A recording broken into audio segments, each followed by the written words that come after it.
Hello and welcome. Kamusta kayong lahat dito mga ka-Flip Star viewers? Welcome back. So, ang reading natin ngayon is about a new person. Alamin natin kung ano ang dala ng taong ito sa buhay mo. At kamusta kayo mga kapatid? I do hope everybody are doing well. And I miss you guys. Alright. Spirit Guardian Angels, sino itong bago makilala natin mga collective? Who is this person? Okay. Okay, the Hangman. Yeah.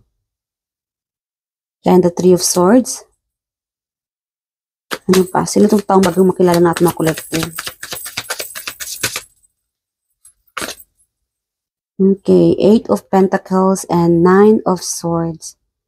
Yeah, I'm getting like, I think may bago ka makilala dahil you have a big part for this people or person. Makilala mo siya dahil may problema ang taong ito at magiging malaki ang impact mo sa taong ito. Magiging malaki ang tulong mo sa kanya. So, Spirit Guardian Angels, ano magiging roles ni collective sa taong ito? Okay. Yes. The Knight of Pentacles. You are the vessel or you are like a knight in shining armor. A fighter. Palaban ka. Like again guys, magiging malaki ang impact mo when you meet this new person, new people. Yung iba naman, okay, Five of Swords and reverse, nagre-reverse ito, Four of Cups, and yes, the Ace of Swords. Okay, this could be a conflict. Yeah, so meron tong warning mga kapatid. Ingat-ingat tayo, no? Kasi may mga tao na magdadala ba ng dilubyo sa buhay mo? Problema. Meron naman dito na may tao ding makilala mo dahil ikaw itong magiging knight in shining armor sa taong ito. Magiging malaki ang tulong mo sa kanya, magiging malaki ang impact mo sa kanya. Alright? Lalong-lalo na kung ikaw itong spiritually or mas nag-i-evolve ka sa taong ito, mas advanced ka, mas palaban ka. Yes. Yes, maraming matutunan ang taong ito tungkol sa iyo. Alright? And you will be helping this person na makaalis sa kanyang sitwasyon, whatever situation it is, no? Or yeah, in upcoming, sa darating. Yes, and guys, and feel free, no? Para makatulong sa kapwa. Emotionally, physically, spiritually, tulungan po natin ang ating mga kapatid na kailangan din ng tulong. Like again, the universe will send you to meet a new person because this person need you para makatulong sa kanya. Like an earth angel na katulad mo or even if a regular person. Lahat po tayo mga kapatid, no? We are all like a earth angel. Alright? So, stay strong, lalo-lalo na kung ikaw like a warrior, palaban. Maging malaki ang impact mo sa taong nananakit sa taong ito. Nasaktan, parang gusto mo pagkamatay, feeling down, or yes, unstable. When this person meet you, hindi siya makakapaniwala na you are totally different sa kanyang na-experience. You guys are a warrior. When you meet this person, magugulat siya sa makikita niya tungkol sa iyo. Hindi siya makakapaniwala dahil ibang-iba yung experience niya kaysa sa experience mo. And this person will be like, mas ma-encourage pa siya dahil sa iyo. Okay? So, stay a warrior and feel free, no? Para makatulong sa kapwa. And yung iba naman, sa warning natin dito, ingat-ingat dahil you will be meeting a person might bring chaos. Kasi ang taong ito ay hindi papatalo. It could be relationship, friendship, co-worker, boss, relationship. Like again guys, iba-ibang sitwasyon natin dito. Alright. Nagre-reverse talaga ito, oh. Six of Cups. This could be also, baka may mga exes dito. An excess, I don't know, ex-lover. Like again, huwag tayong matakot, no? Whatever chaos, problem, conflict na darating, these are part of our, para maging strength, no? Or magiging strength natin itong challenges. Dito tayo kukuha ng lakas loob. At dito mo rin makikita ang iyong sarili na mas nabago ka dahil sa mga challenges na ito. Like again guys, any challenges na darating sa buhay natin, it's part of our growth. Na mabago ka, na mas magiging matatag ka. Heartaches, friendship pain, no? O mga betrayal. You gotta stay strong and pray. Okay? Kasi without the God, without believing God, hindi mo ma-reach yung nare-reach mo ngayon, yung sitwasyon mo ngayon kung saan ka. Believe in God and pray to stay strong and be able to get through all these challenges. Like again, harapin natin ang ating mga challenges, ang ating mga weakness, kako. Kung ano yung mga weaknesses natin, harapin natin at lumaban tayo at tumayo tayo sa ating sarili. Kaya natin to. Whatever, no? Kahit naman mga tao sa paligid natin na mga bitter, pinagkakaisahan ka, girl, guy, wala yun sa dami ng tao. Kahit na nag-iisa ka, the entire universe is with you. Andyan sila, no? Para tulungan ka, masagip ka, helping you out from these challenges, giving you strength, and becoming like a soldier. Like a knight in shining armor. So the universe giving you power to be able to get through all these challenges, the pain. Siguro, like again, you have been through a lot. Sabihin natin na na-experience ng mga taong ito, yung pait, yung sakit, ganyan-ganyan, yung mga past.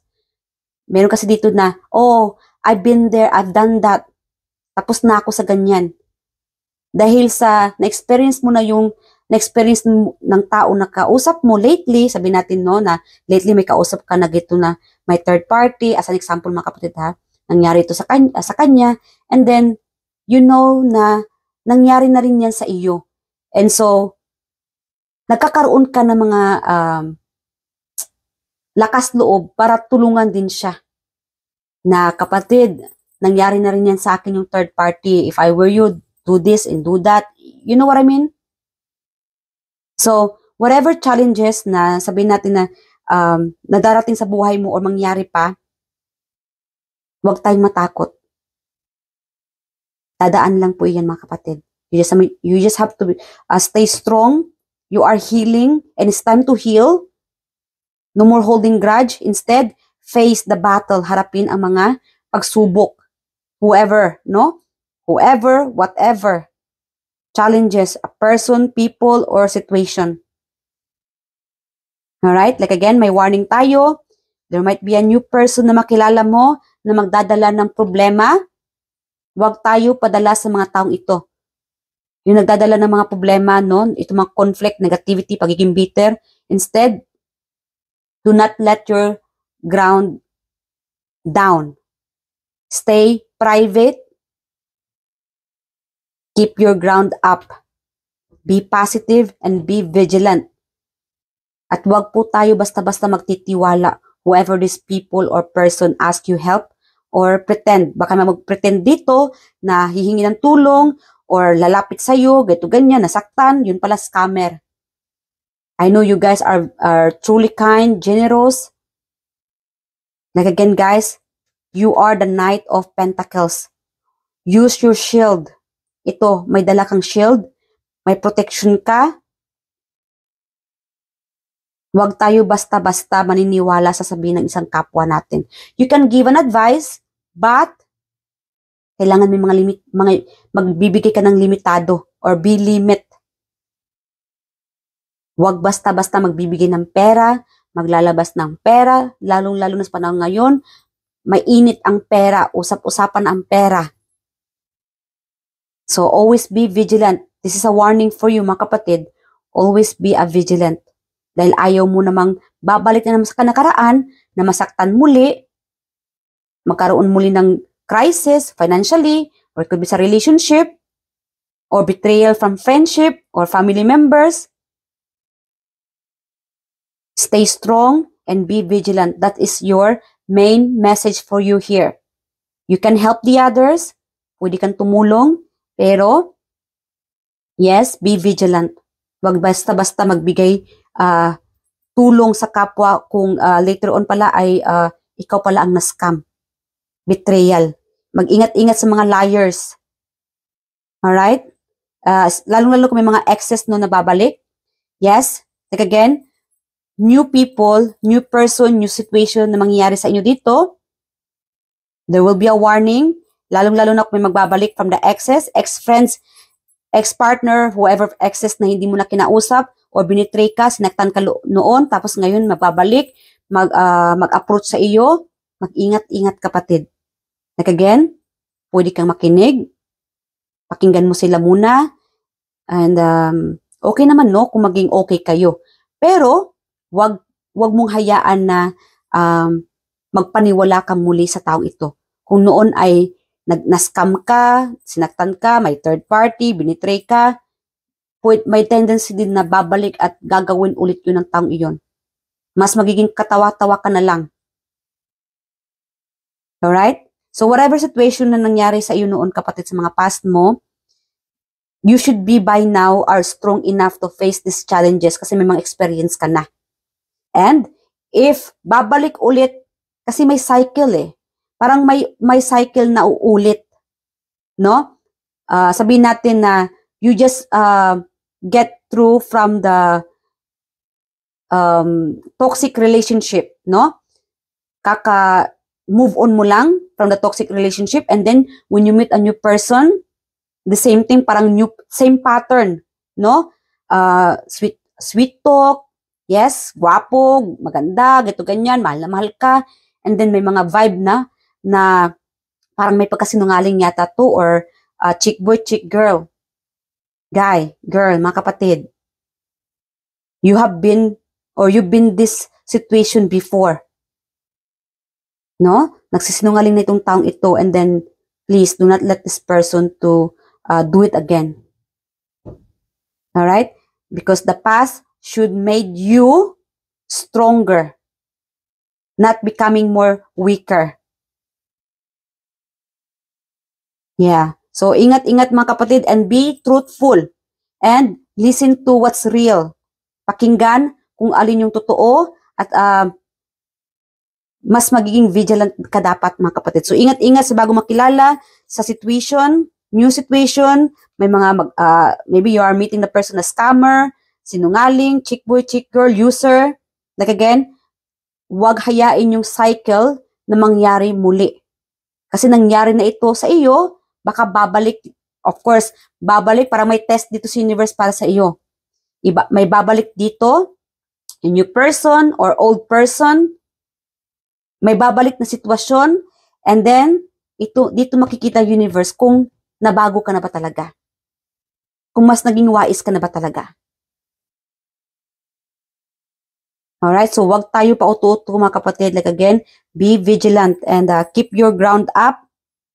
At wag basta-basta sumuko. At wag basta-basta isuko ang iyong bandila. I'm sorry. Alright, so that is your warning and the upcoming new. Bagong new person. Yes, you might be meeting new person, new people, friendship, relationship, coworker, situation. So, ingat-ingat, be vigilant. May iba dito baka magmamakaawa or paawa effect and then later on, yun pala, backstabber na, sinungaling pala, scammer pala. So, be vigilant dahil sa panahon ngayon, mahirap na. Alright? So, yes or no mga kapatid? So, ask any question and the answer will be yes or no. Alright, Spirit Guide Angels, yes or no sa ating mga collective? Ito na. Yes, making investment. So, make sure you invest your emotion. Yes, you invest your emotions, yourself to someone na karapat-dapat. Follow your instinct and pray. Alright? And lalong-lalo na sa finances. It's better to focus on investment, pag-ipon, negosyo. Yes, things coming to fruition, hard work paying off, harvest, rewards, profits, results, payout, manifestation of ideas or goal, inheritance, cultivation, growing, gestation, nurturing. So yes, guys, it's time, and whatever you desire, it's happening, and it's time to harvest the fruit of your labor. Yeah, itong paghihirapan mo or pinaghirapan mo, it's happening. Ma-harvest mo ito, magkakaroon din ng clarity, result, kasi meron itong naghihintay. Hinihintay mo ito, minamanifest mo ito, pinipray mo ito.